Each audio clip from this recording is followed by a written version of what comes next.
Hey y'all, it's Nia. So today's video is going to be about some of the things that I learned in 2020 and 2021 that really changed my life, changed my perspective on a lot of different things, and just helped me survive the last year and a half. So if you are interested in hearing more, keep on watching. 1, 2, 3, let's go!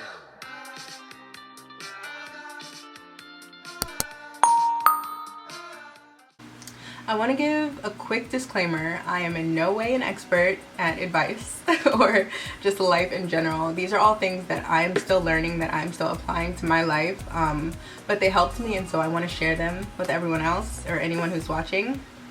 So disclaimer, I'm not an expert. The first thing that I want to talk about that I think I already learned but never actually actively applied to my life and was keeping conscious and aware of it is to not expect anything from anyone. I'm just gonna let that marinate in your brain for a second.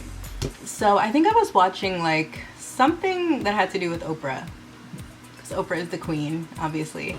But she was talking about manifesting and just how you have to take your life by the reins and just do what you want and not wait for something to come around to help you do it, not wait for something to happen to kickstart your life. It's just you have to do it. And that's something that is hard for me because I am very much someone who lives in their head. And I think that for me, I always did. I was waiting for something to happen that was this is the moment where I'm gonna start doing what I want. And clearly that is not the way to go about life. You really can't expect anything from anyone, not your parents, not your siblings, not your friends. You have to, if you want to do something, you have to do it. The next thing that I want to talk about is visualizing. For me, visualizing means writing down, repeating, listening to all of the things that you want and your goals and making them really feel like a reality to you. Like I mentioned, I am very much a dreamer, so visualizing has been something that I've always done. I think now for me is to take it a step farther and start taking active steps to meet those goals and meet those dreams, because if you're just dreaming something and you're not actively going to get it, then it's just a dream. It's not something that you're pursuing, you know?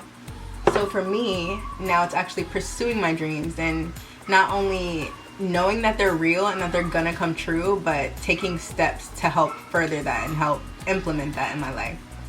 All right, I have two more things that I want to talk about. The next thing that I want to talk about is, I saw this on TikTok, I believe. I wish I could give credit to the creator because I don't remember who posted it originally.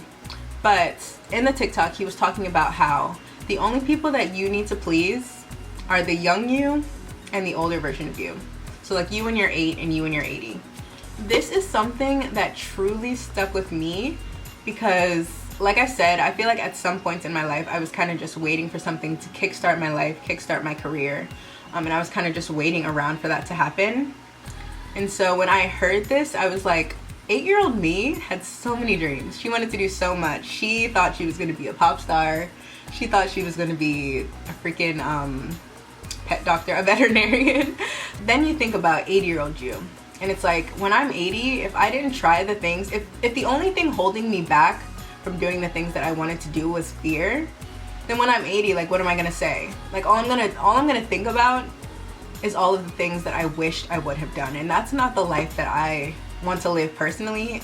I don't know who would want to. By the time I get to 80, I wanna feel like my life is so full and so complete that I have no complaints, you know? I don't wanna look back on my life and think of all the things that I wish I could have done and now I can't. So, please 8-year-old you and please 80-year-old you.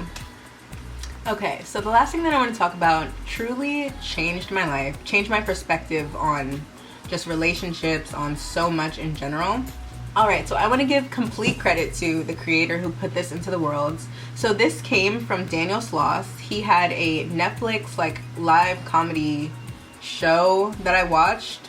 So one section of the whole episode was him talking about what I like to call now, I don't know if he called it this, I can't remember, but I like to call it the puzzle piece theory. So I'm going to show a clip. I hope I don't get copyrighted. I'm going to show a clip of what I'm talking about. Stuck with me since then. This is what he said, right? I'm 7 years old. He goes, all right, buddy, Just imagine that your life, my life, everyone else's individual life, imagine all of our lives are like our own individual jigsaw puzzles. And as we're going through life, we're just slowly piecing it together, bit by bit, based on experiences and lessons that we've learned until we get the best picture. But the thing is, everyone has also lost the box for their jigsaw. So none of us know what the image we're trying to make is. We're just confidently fucking guessing. So the best way to do a jigsaw when you don't have the image to work off is to start from the outside, the sides and the four corners. Family, friends, hobbies/interests, job. Now, obviously, as you go through life, some of these bits are subject to change. Sometimes you'll make new friends and you'll lose contact with old. You've got to move this corner around a bit. Sometimes you'll get a job that means you can't have certain hobbies. You've got to decide then, do I want more me time or do I want more work time? You've got to move this stuff around. Sometimes you'll have a family member that dies and they'll leave a big hole in your life. And in that moment, you'll have to find a way to fill that void. Otherwise, you'll be incomplete forever. Now, that made perfect sense to me because I was 7 years old. I fucking loved jigsaws. So I was like, all right, okay, so once you've got this stuff on the outside, what's the main bit of the image? What are we all working towards? And he goes, well, that's the partner piece.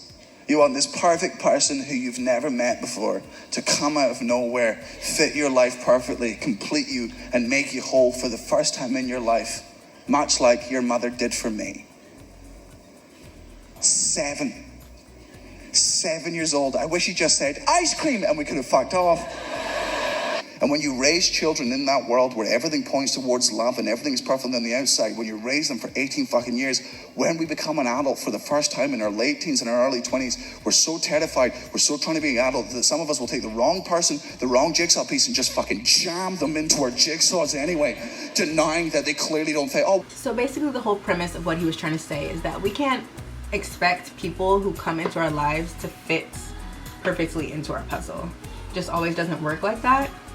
And so that is something that truly changed my life and changed my whole perspective about relationships, because I think I've been trying to, or expecting everyone who comes into my life to be the person that I'm expecting to fill this puzzle piece, and that's just not the way life works. And that is something that I am actively working on every day. So those are all the things that have personally kept me sane over 2020 and into 2021. For me, 2020 was definitely a year of learning so much information. I mean, all we could do was sit at home, so I was reading so much, watching so much, listening to so much, and I just feel like I have been able to learn so much. And 2021 for me is really the year that I'm going to apply everything that I've learned to my life. So that is all I have for this video. I hope you enjoyed it, and I will catch you in the next one. Bye!